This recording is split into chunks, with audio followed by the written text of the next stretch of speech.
problem that we're going to treat here, because that was one that I referred to as GP. Needs antibiotics to sort that out. A very little point hoovering all that away, because he just keep producing stuff. So I've asked them to, the doctors keep an eye on that one. But it was the other one, he actually didn't, unbelievably, he didn't think there was a problem in this. He said he could hear okay. Now, when you look at this, you're thinking, how? Because it is absolutely jam-packed. It's chock-a-block. Those are both medical terms, those, by the way. Look them up in the dictionary.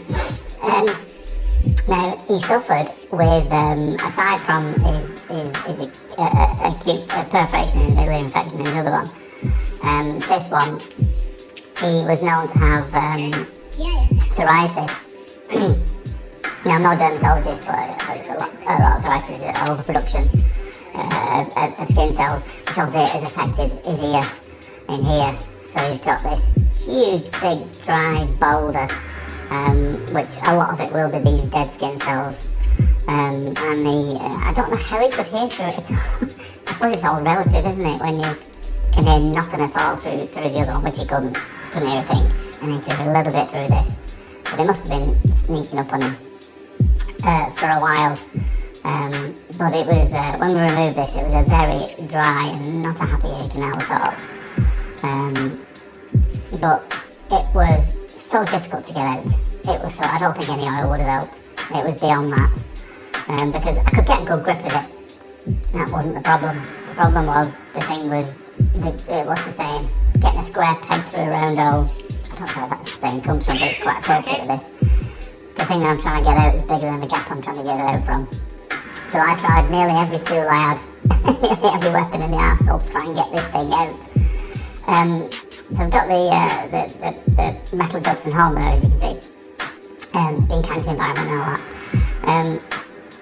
But the trouble I have is there's very few, well, none, there's no gaps through it at all. Now I started with a suction so I can pull it forward at least a little bit, so I could try and get this at the top or around the sides, but there's just no gaps at all.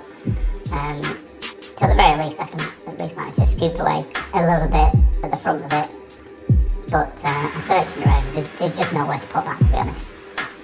Nowhere at all. So I think what I'm going to do is swivel it round, and it's got like this thick pick on the other side, which is a bit more sturdy than the Rosen inserter. It's obviously what it's made from. I think these are steel, and the Rosen inserters, the single-use disposable ones, they're like plasticky, probably carbon fibre material. And there's a bit of give in them. There's no give at all in these. So I'm trying to embed that in there. And again, it is bringing it forward a bit. But whilst it's kind of hard but squidgy, which seems to make no sense, doesn't it? Those two things seem totally opposite. So I can get it in, but it's just sliding through it a little bit. I suspect it's a bit firmer, a bit further back. So again, I'm trying with the Rosen insert there, and again that is just kind of scraping along the surface and cutting through it a little bit. So I'm going to try and use it there to just separate it from that canal wall there. It's extremely tough stuff. It's horrible stuff, this. Whenever you get blockages that are due to psoriasis and eczema, they very commonly end up looking like this. And again, just trying to get the Rosen inserter at the side there, and now I'm trying to dig it in to embed it. And whilst I'm getting a bit of movement there, you just saw it flick off, didn't you? You might have heard a little tap then. I think that was the Rosen inserter tapping into the endoscope, to the end of it. So I'm going to try this one again, and again, you can't get behind it, can't get around it, but I'm hoping I can maybe bring it forward a little bit, but if not, we've scooped away a little bit more here. Now you can see there, can't you, the whole thing is moving a little bit. So whilst it might look like I've just shredded a little groove in the middle of it, it has brought it forward a little bit. But I think before I'll have another go, because I've clearly got nowhere with those ones, let's try and bring it a bit further forward with the suction, because I can get a really good grip with it, and as you can see, it's moving and wiggling. but it just needs to be loosened a little bit, brought a bit further forward, and then let's have a go at digging some things in again.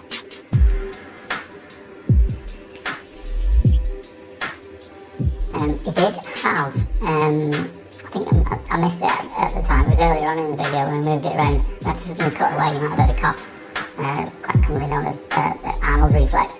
It just brushes up against the bottom of the ear canal and it triggers a nerve which can create a cough. So I was mindful of that, so I couldn't be too vigorous with this. So let's try again with the Rosen inserter. Now I've brought it a little further forward. And I'm going to try and dig it in a bit deeper here.